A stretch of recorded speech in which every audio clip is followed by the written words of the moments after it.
আজকে রান্না করব পাঙ্গাস মাছ দিয়ে মাসকলাইয়ের ডাল। ডালগুলো প্রথমে আমি একটু কড়াইতে দিয়ে ভেজে নিচ্ছি, যা এতে করে কিন্তু ডালের ঘ্রাণটা খুব ভালো আসে। আবার বেশি ভাজা যাবে না, তাহলে কিন্তু তিতে হয়ে যাবে, তাই অল্প করে ভেজে নিতে হবে। তারপরে তো আমি আরেকটা পাতিল বসিয়ে দিয়ে তারপরে তেল দিয়ে দিলাম। তেলটা গরম হয়ে আসলে পেঁয়াজ কুচি মরিচ কুচি দিয়ে আমি একটু ভেজে নিলাম।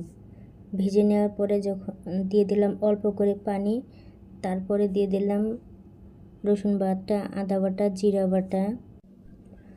তারপর এভাবে মশলাটা আর একটু ভেজে নিলাম। যেহেতু এটা ফ্রিজে ছিল মশলাটা, তাই একটু তেলে ভেজে নিলে ভালো হয়। তারপরে দিয়ে দিলাম হলুদ, লবণ, তারপর নাড়াচাড়া দিয়ে অল্প পরিমাণ পানি দিয়ে দিলাম।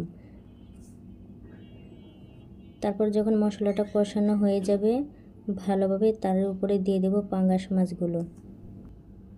পাঙ্গাস মাছগুলো দিয়ে আর একটু কষাতে থাকবো।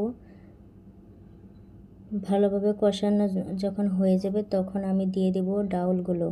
ডাউলগুলো কিন্তু আমি অফ ক্যামেরায় ভাজার পর বেটে নিয়েছিলাম সিদ্ধ করে, সেটা আর আপনাদের দেখানো হয়নি। আমি সিদ্ধ হওয়ার পর পাটা বেটে ওটা রেডি করে রেখেছিলাম। আর এই তো মাছ কষানো হয়ে গেলে তার উপরে দিয়ে দেব সেই ডাউলগুলো। তারপর ডাউল আর মাছ একসাথে একটু কষিয়ে নেব, এতে করে ভালো হয়।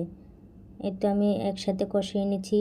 এটা কিন্তু একটা দলা হয়ে আসছিলো, সেটা আমি যে ছাড়িয়ে নিয়েছি অল্প অল্প করে ডালের সাথে যে মাছের সাথে মিশিয়ে নিলাম।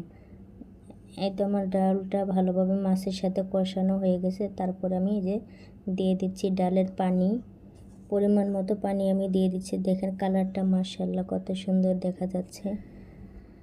তারপর যখন ডাউলটা ঘন হয়ে আসলো, এর উপরে দিয়ে দিলাম আমি ধনিয়া পাতা, এতে করে ডালটা আরও বেশি স্বাদ হয়।